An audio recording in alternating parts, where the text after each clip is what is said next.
Shark-tooth clubs. Native to the Pacific Islands, particularly Hawaii, where they are known as leomano. These melee weapons utilized the ocean's most abundant predators. Craftsmen would carefully harvest teeth from tiger sharks, or great whites, drying them before setting them into a carved wooden paddle, or club. They secured the teeth tightly, using durable cordage made from local plant fibers, sometimes reinforcing the binding with tree sap.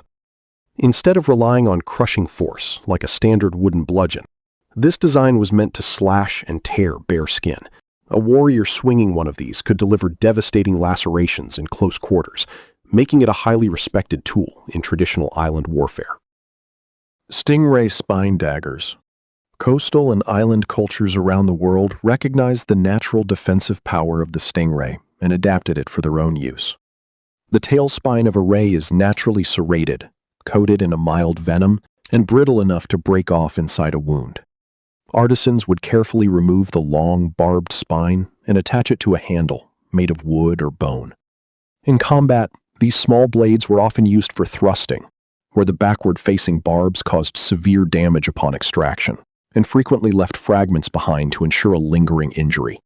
They were favored for stealth and surprise rather than battlefield clashes due to their fragile nature. Sawfish Rostra swords. The sawfish possesses a long, flat snout lined with sharp, modified scales that look exactly like teeth. Indigenous groups in areas ranging from the Gulf of Mexico to the coasts of Australia would harvest the entire rostrum from a caught fish. With little modification required, the natural snout served as a ready-made, double-edged sword. Fighters would wrap the base in leather or plant fibers to create a comfortable grip.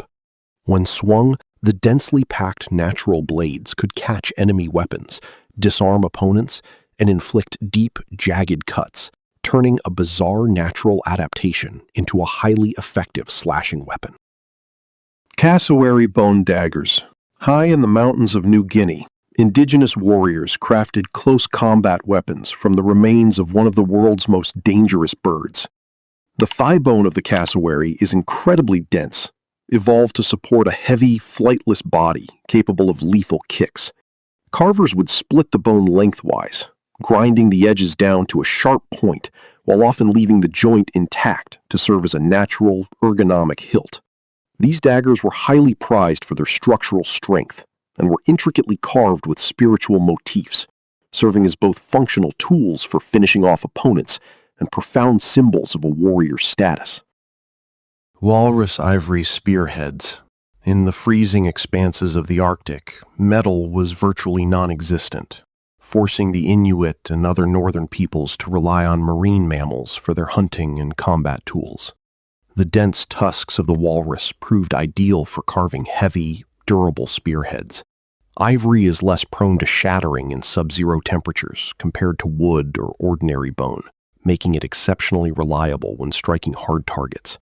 Hunters and warriors would shape the ivory into aerodynamic points, engineering them to detach from the wooden shaft upon impact.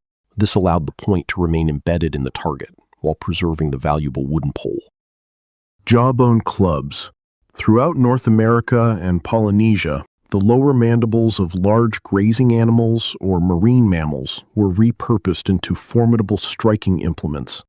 A horse or buffalo jawbone naturally features a heavy, solid grip at the front where the incisors sit, while the long sides provide significant leverage. Sometimes the original teeth were left inside the sockets to add a jagged edge to a blunt force strike. Native American tribes polished these bones and occasionally painted them or added leather wrist straps, utilizing the dense skeletal structure to create a weapon that required minimal crafting but delivered massive concussive power. Porcupine quill blowgun darts. Deep in the tropical rainforests, stealth and distance were favored over direct physical confrontation. The natural quills of porcupines are lightweight, exceptionally sharp, and perfectly aerodynamic. Hunters and fighters would trim the tips to ensure a uniform size, wrapping a tiny amount of wild cotton around the base to create an airtight seal inside a bamboo blowpipe. To increase lethality, the sharp ends were frequently dipped in potent neurotoxins derived from local tree frogs or toxic plants. A well-placed breath could silently send one of these quills flying through the dense canopy to neutralize an enemy before they even knew they were under attack. Whalebone Clubs, known as Patu Parawa by the Maori of New Zealand, these short-handled bludgeons were carved from the jawbones of stranded whales. The dense marine bone provided incredible weight and durability, making it perfect for close-quarters combat. Warriors would shape the bone into a flat, teardrop-like paddle with a finely tapered striking edge. Instead of a blunt swinging motion, fighters used rapid, thrusting strikes aimed at the ribs or skull of an opponent. Wielding one of these heavy implements required immense physical strength, and they were often passed down through generations as deeply revered ancestral heirlooms. Water buffalo horn bows. Across the steppes of Asia and the Middle East, nomadic archers engineered some of the most powerful ranged weapons in history using animal keratin. Rather than relying on a single piece of wood, bowyers glued long strips of flexible water buffalo horn to the belly of the bow, facing the archer. This dense material compresses beautifully when the bow is drawn, storing massive amounts of potential energy. Backed with animal sinew to resist tension, this composite construction allowed for shorter, highly maneuverable bows that could outshoot much larger wooden counterparts. The resulting weapon was compact enough to be fired from horseback, while retaining enough kinetic force to pierce heavy armor. Hippopotamus hide whips. Originating in southern Africa, this heavy, flexible weapon is traditionally crafted from the exceptionally thick skin of a hippopotamus. Strips of the tough hide are cut, stretched, and rolled tightly while curing to form a solid, tapered rod that remains slightly pliable. Unlike a woven leather bullwhip, this tool functions more like a flexible club or riding crop. When swung, the dense hide bites deep into the flesh, delivering severe blunt force trauma and lacerations simultaneously.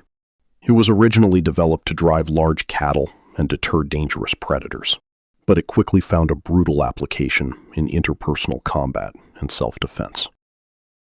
Elk Antler Clubs. Indigenous tribes of the North American plains resourcefully utilized the massive shed antlers of local elk herds to create devastating striking tools. The dense, calcified bone of a mature antler is remarkably hard, built to withstand the immense impacts of animals clashing during mating season. Warriors would trim away the smaller tines, leaving the thick main beam as a handle and one large, sharpened point protruding at a right angle. This created a natural pickaxe design capable of puncturing thick leather armor or fracturing skulls with a single well-placed swing. The natural texture of the antler provided an excellent grip, even in wet or bloody conditions. Swordfish bill spears. Island communities with access to deep-sea fishing often turned the long, flat snouts of swordfish into lethal polearms. The upper jaw of a swordfish forms a dense, pointed extension that acts as a natural blade for slashing through schools of fish. Once removed and dried, this biological sword maintains its structural integrity and sharp edges. Warriors would attach the bill to the end of a long wooden shaft, creating a polearm that combined a sweeping, slashing edge with devastating thrusting capabilities. Because the material was lighter than forged metal, these spears could be thrust rapidly, keeping enemies at a distance during coastal skirmishes.